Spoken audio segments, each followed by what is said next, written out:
Negotiating versus lowballing.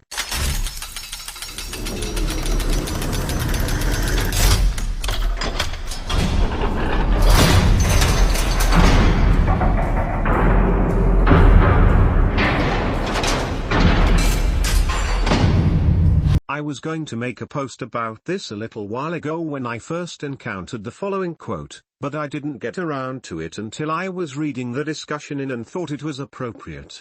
I'm starting a new thread because I didn't wanna hijack the other one anymore. Anyway, I was reading some forums about a car that my dad was looking at, and one of the members was posting his experience.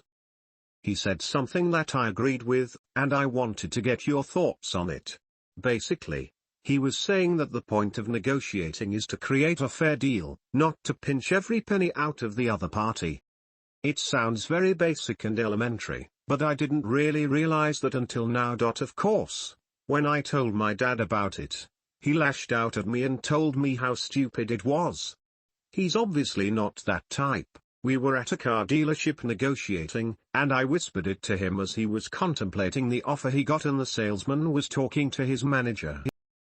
He said, "They know how low they can go. It's not my responsibility to pay their salaries. I have my own family to worry about." While I understand what he's saying, I can't necessarily say that I agree. My feeling is that if the deal has reached a point that I am satisfied with and that makes sense, then I've reached a fair price and should settle. I obviously haven't had to deal with what he has, but as of now, that's my belief. Anybody have any thoughts?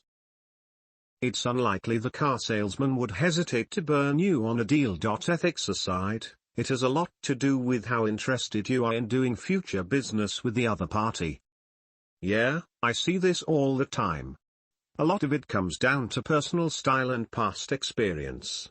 Personally, I don't have to squeeze the last dime out of a deal unless I absolutely do not care if I do the deal or not. Normally a give and take deal I do is with someone I already know. If I have to grind out the last dollar, I have to be willing to sacrifice the relationship. Not my style. Good point. I guess that's why I connected it with a little more than car sales. Car salesmen are usually known to screw customers, so I guess they'd just be getting a taste of their own medicine. However, I'd still probably rather keep my integrity and just get something fair done. It makes more sense with something like though, because connections really come in handy with investing. There's no reason that most deals can't be win-win for both parties involved. I think that is the mark of a good business person. Agreed. Any a-hole can con someone out of a deal and get a steal. Obviously some are better than others at this, but usually these types of deals are not creative. Win-win deals are usually the result of creativity and good problem-solving skills, not out-negotiating the other party and screwing them out of something. Good lesson. That sounds more along the lines of how I'd like to do business. Quick question. I know I've heard the acronym MO used many times before and it usually makes sense, but what does it mean exactly? BTW, rep plus to all for their responses. Good stuff. Go negotiate at least a few times before you form an opinion. My first car was $2,200. I asked, what is your rock bottom price? Seller determines what is a fair deal to him at this point. He said $1,500. A significant drop. I met the seller. It was a college kid with a new baby and a wife. I gave him $100 more because I felt I got a great deal and he could use the money. But, it is not my job to figure out what a great deal is for the other guy. Yes, if there is an obvious issue, then you need to meet somewhere where both parties are accepting of the deal. A guy selling his vet for $15K less because he desperately needs money for his coke habit. Now am I supposed to be happy that I will offer 5-10K more because it's not fair to him? He has a circumstance where he must sell? Bottom line for me, negotiation is done by two parties. Both know where they would like to meet. If they accept your lowball offer, that means they considered it and accepted it. Unless there is a special circumstance, this works. Lowballing. I'm not sure that term applies to negotiation. Isn't negotiating really all about figuring out what is the least amount that the other party will take regardless of what they are saying? The point is to find out what they can live with and live without. If you both are following these rules, and come to an agreement, then how can that be called lowballing?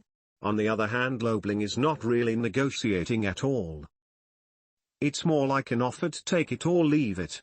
I will pay you this amount, period. To me the difference is the first is a two-way street and the second is clearly one-way. Each situation will vary depending on what the product is. In the end, the only thing that really matters from your perspective is that you got a good deal. Who cares how it's classified? Yep, in the real estate business I have seen owners who will counter at a higher price than their initial ask when they detect that someone is lowballing them. I've been tempted to use that strategy a few times myself, but always end up working a deal with people. I'm an easy touch when it comes to negotiation, because I'm always wanting to get a deal done and get my money, so I can pay myself for my hard work. The sitting and waiting part of flipping houses is my least favorite part. I absolutely hate how all of the energy and drive that goes into the first part of flipping then turns to sitting and waiting in the second phase. Hackjack.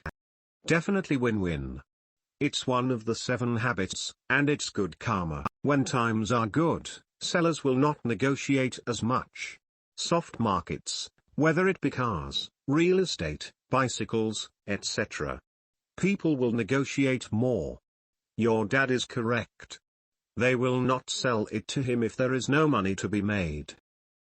The softer the market for his car, the better the deal he will likely make. I say win-win is in the eye of the beholder. I am not going to pay more to make someone happy. The market defines the sale price.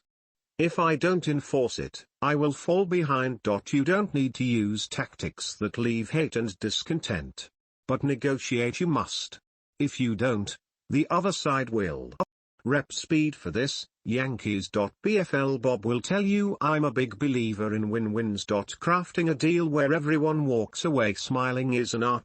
For that matter, doing a deal where everyone walks away feeling like they got screwed is an art. Which life would you rather live? Russ H. Thank you very much, Russ. And I guess by lowballing, I really meant trying to pinch every penny out of the other party. Lowballing is really just throwing out a low offer. I guess it really isn't a technique of negotiating. I am certainly for the win-win in determining how to get a deal done. When working with agents and lenders, I want to make sure that the relationship stays alive and I will get future attention. When a seller has a certain need and we can work together to find a solution, I am all for it. An example, I bought a 55-unit property from a seller on a lease or option. He had a 40% vacancy rate and was bleeding money. A lender would not give me a loan on a property like that at the time, and I did not have the money for the down payment that would be required.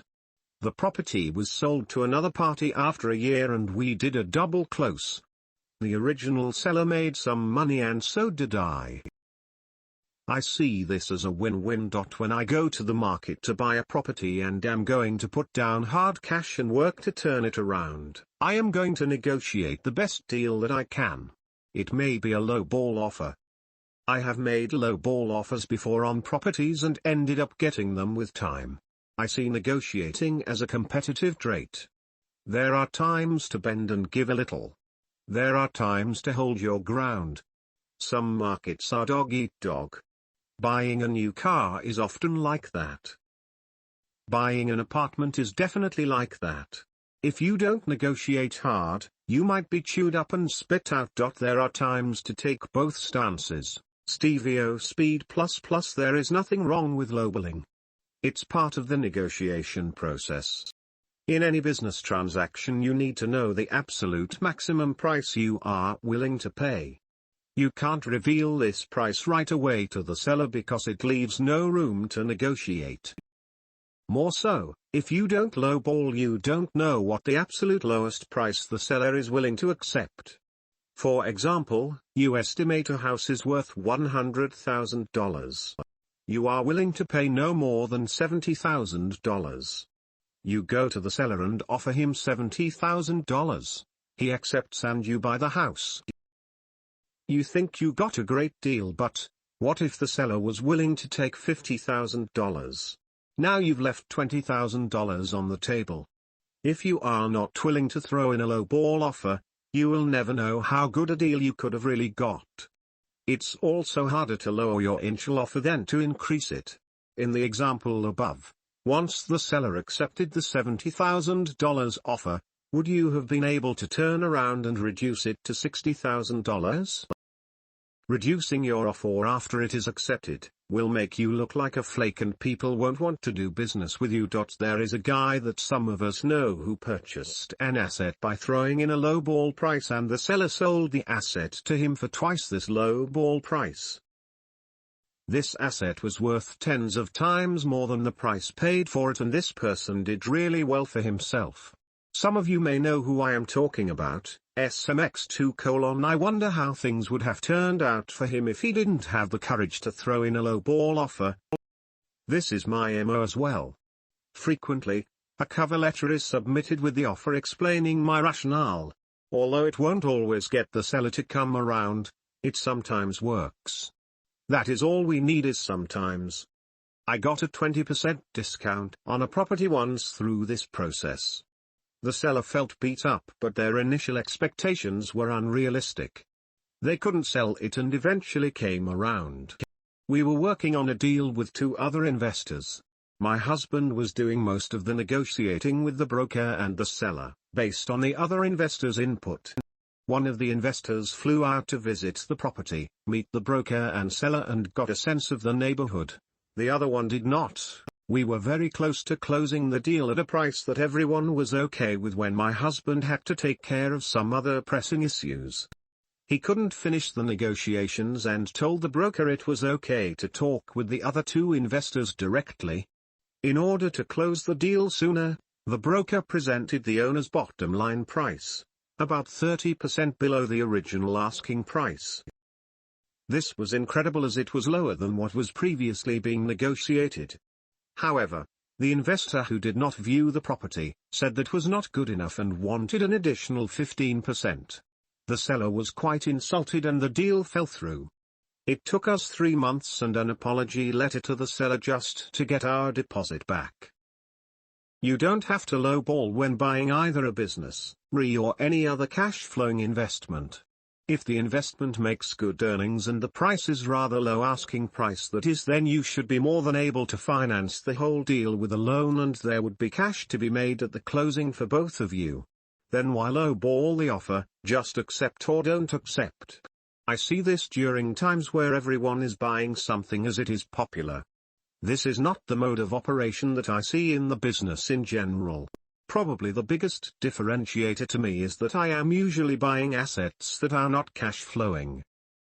This is a good resource for negotiating. You can probably find a cheap used copy on eBay. I did.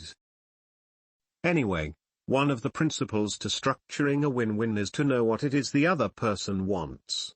It's not always money. He uses an example of someone who had a property that was very desirable and many people had offered top dollar for it, but he wasn't interested in selling. The person who got the property took the time to find out the guy was dying, and what he wanted wasn't money. It had to do with being remembered and leaving a legacy. All the buyer had to do was negotiate a type of permanent memorial on the property, and he got it for much less than it was worth. Can't say I got all the points in the story exact, but the message is there. Find out what the other person wants. I think we could also fold freeloading into this discussion because that, in my mind, is the lowest of the low ball. I'm about as frugal as it gets, but I sure don't expect to get something for nothing. If you want a long-term relationship and you're getting offered freebies, eventually you should actually buy something. If you don't ever expect to buy or return the favor in some way, then don't continue to accept the freebies. From someone who negotiates for a living, I can say that there is definitely a fine line between coming in low and going for the best deal, saving money, versus out and right lowballing them and risking them taking offense in the process. A successful negotiation should indeed leaving both parties feeling satisfied. When shopping for something like a car or a house, we all like to save as much money as possible. However, you do have to take into account whether or not a relationship that could be more valuable in the long run may be built in the process. Networking with someone who could help your side the next time around. I have lowballed sellers occasionally while shopping for cars. However, it must be handled carefully, avoiding insult or the feeling of arrogance while looking at the product. If you present an offer as, "Look, I know this offer is on the lower side and I do see the value you are offering me. However, I am looking for the best deal I could find here, so please don't take this offer as an insult," you may catch someone on the right day and score a deal. Every deal is different, so discretion is key. As a general rule, in my opinion, sacrificing character just to save a few bucks is never worth it. Seems that my negotiating philosophy is in the minority here. Perhaps I should be looking to change things up. Cheers. LOL. Until we all have $5 million pentamillionaire titles under our screen names while giving advice. If I were you, I wouldn't be changing anything up. HL. Based on the tour and presentation at the B&P and your rep here, you can't argue with your results. Sorry all, I wasn't trying to dig for affirmations. Negotiating is a very tough part of business. I have dealt with some real assholes and would not do business with them again. From my experience, I have not had problems with my reputation in the business. I do feel that the line needs to be pushed if you want to thrive. On the other hand, how hard do you want to work to get another $100 off the price of a car? Fastlane. Everyone has an opinion, but if you are going to maximize the return on your investment, then you don't just settle for potentially good earnings. A lower than market value asking price requires more delving. Recently working with one of my managers and going over the end of quarter numbers when he blurted, "Well, we only need to do $X in volume to break even," at which point my temper flared to the point in hindsight that I am surprised he didn't quit on the spot. You don't just settle. You go for the jugular and you get the most you can out of every dollar invested. And ultimately, to maximize return on dollars and to limit leverage, you must absolutely, positively get the best deal every time. Considering re or biz deals have long-term consequences. Now, if you are in biz and you are dealing with a supplier that you have to use for an ongoing basis, then you would be foolish to bend them over a barrel. This is where a win-win is a necessity. If you are dealing with a real estate deal where you won't confront the seller ever again, who is to say that your lowballing tactic is unethical? The worst that happens when lowballs are made is that the seller mumbles some obscenities under his breath and you get rejected. Nothing more, nothing less. Then you come back with more realistic offers if the biz or deal or property is worth it. Stevie-O, something in my gut says your idea of lowball and others on here may be quite different, and you've seen my gut, so you know what a sizable hunch this is. From everything you've ever told me, your offers are based on numbers. You crunch them, and you come up with an offer based on this. It's what we do, as well. If the seller can't see where you're coming from, or feels that their prop is worth more, they pass on your offer. I don't consider that lowballing. I consider that a fair offer. In a few instances, I've had the seller try to convince me that their property was worth more. Sometimes it actually works. They show me something I hadn't considered or factored in, like, this SFH is on a large lot in the city of St. Helena. I'm selling it for $160,000, even though the house is a tear down because the lot is so big you can subdivide it into 2 or 3 lots worth at least $120K EA. I didn't want to develop at that time, but the person who did buy the place did exactly that, tore down the existing house, built a small one on the back of the prop, subdivided, sold the house on the back, and built a beautiful house on the front lot. Or the profits from the sale of the back house. And sometimes, the seller just isn't being realistic, like the guy who was trying to sell his B&B based on 100% occupancy. 65% is the norm if you're really good. His was closer to 45% at the time. 100% occupancy is just flat out impossible. You've got to repair things.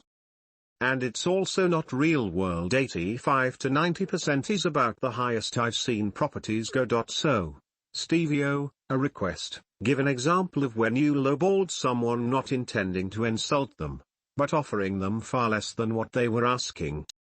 And what happened? Russ H. I agree. To me, a lowball is not really based on what the item is worth but on what you think the seller may be desperate enough to sell it at. Kind of like putting a bid in for a stock at lower than the 52-week low based on, well, nothing. I hope and a dream that the market will have a terrible day. The discussion that I had was attempting to stay within the framework of Yankee's original comments and questions. If the offer for the car was too low, it would not have been contemplated. Those salesmen are professionals at taking more money from unsuspecting buyers. They know how to play the game. As Russ stated, I don't think that many low offers will get much consideration. They tend to soften the seller a bit if that is all they get. It certainly leaves a bad taste in the seller's mouth. Sending in some sort of justification with your offer may help. I have a few examples of offers that I am sure the seller considered low ball. There are a couple of big ones that the sellers accepted with time. In one case, the sales agent was pushing a deal on me. I shopped the property and reported back that the price was too high, the property was run down, and that the management was doing a terrible job. They were installing bright blue and green carpets because they were cheap. The property was cluttered with litter and the landscaping was not kept up. The main sign for the property had been hit by a car. The financials that were handed over to me were even more dismal. They had been telling me that the property was well occupied, so there was a disconnect. I put in an offer based on what I saw. The agent told me that the guy had passed away and the daughter and son decided to sell it. I guess the father had told them repeatedly that this was a nice property. The management company was telling them that everything was running well and kept promising more money in the future. Finally, the agent talked the daughter into coming down to the property for a visit. She accepted my offer on the same day. It was about 1 M below their asking price. That future fear of whether or not I could have done better is what usually drives me to throw in that low ball number when buying a car or house. As a few of you guys said, if you never have to deal with the seller again, it's worth a try. When sellers get motivated, a low ball offer can sometimes net you one hell of a gain. I know this thread is old, but it has some useful advice which I think can be added to some more for anyone else who is looking for it. Plus, before entering into any negotiations about anything, you need to do your research and be well prepared. Know what you are prepared to pay for X, what terms you're prepared to pay for X, the market value of X and the future value of X. Straight away after doing that, you will be able to get a feel of good or bad deals, whether it be property, cars, phone deals, etc. Then you need to think about a few things: is this transaction a one-off? Is this transaction repeat business? How long will it take? If it is a one-off, then go straight for the kill and lowball them. Present them with your evidence of why X is overpriced. Note, it is perfectly legitimate to carefully select your sources to show that X is overvalued. But be careful, because the reaction will either be positive and you will move them down on the price, or it will be negative and they will counter at a higher level than expected. If you are not arrogant and if you are open about why you think X is overpriced, then you will probably get a better reaction to doing this. If you intend to do more business in the future with this person, then I'd suggest to be less aggressive. If you can present information about why X is overpriced, but you still offer friendly terms and a good price to the seller, then you will establish a good relationship with them. It is important to show this information to them so they realize that you are not an idiot, but you are choosing to be less aggressive on price because you realize the importance of the relationship. You need to know how the seller works and thinks and understand what is most important to them. It may not be the price, but the date when X is delivered, or how much of a deposit you will pay for X. Once you have done this and built a rapport with the seller, then in the future they will offer you more favorable terms and give you better prices. Having a good relationship with the sellers could also save you a lot of hassle if you ever run into trouble. Business is all about good relationships with other people and nurturing them. Other businesses have the power to help grow or destroy your company, so never get too arrogant when dealing with them. There are big businesses that love to miss payments and renegotiate contracts just to throw their weight around, but when the market turns, these same people will be in a much weaker position and will be shown no mercy. Also think about how long the transaction is going to take. If you are having someone build a house for you over 24 months, then is lowballing them really a good idea? Probably not. If you screw someone on the price, you are more likely to get poor materials, poor build quality, and when need assistance somehow in the next 24 months, then guess what? They will remember you lowballing them and squeezing them on the price. Caution. Remember, at the same time, agreeing to a price that's high won't guarantee you get a good quality house. You still need to monitor and assess the whole situation. Lastly, but perhaps just as important, is different nationalities will have different styles of doing business. The Chinese or Asians in general have face, which means that it is not really a good idea to embarrass them or make them feel uncomfortable. They usually are a lot more indirect, and you should learn to pick up on signals. On price, the Japanese will usually state a price and not budge. They don't really haggle, so lowballing them can really blow up in your face. Indians, some Europeans and Americans will love to haggle, and you can use this to make them like they are getting an excellent deal when they aren't necessarily. A few other tips: getting people on the phone will always allow you to get more information out of someone. People are a lot more careful about writing emails and letters because they can check and reword them. You can't do that on a phone. You can also pick up on whether they're lying to you. I have covered just about every situation I can think of. Practice and preparation are the key to entering negotiations as a buyer. You will be much sharper and better negotiator if you do those things, and eventually it will come without thinking.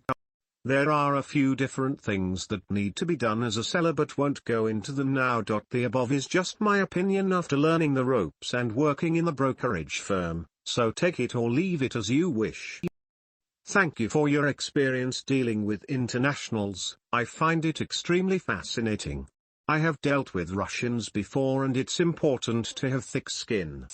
I have also dealt with Panamanians, and it's important to be very personable. If you're in sales, then you'll know what I mean when I say you have to know your customer. Your point about calling the sellers and getting on the horn with them is spot on. Emails are not only informal, but like you said, you cannot get the full story.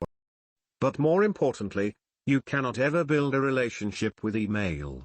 If you're working a larger sized deal, then you will need to take the time and use your personal skills to speak with them on the phone. Better yet, get together with the seller. Now, the original topic of negotiating versus lowballing is still a valid argument, and both have their places depending on the situation. In my situation, where I am focusing my efforts on a neighborhood with tens of thousands of SFR units, I will certainly lowball. For every 100 lowball offers I submit, I will receive responses on a handful. Sometimes a lot of response, and sometimes W. If there's a certain property, such as a large multifamily or office building, then I would certainly resort to using a different tactic and identify the inefficiencies of the property to justify my price and negotiate terms. In this situation, many more variables come into play. 1. Is this property so unique that it fits my requirements financially? 2. Who owns the property? Bank. 3.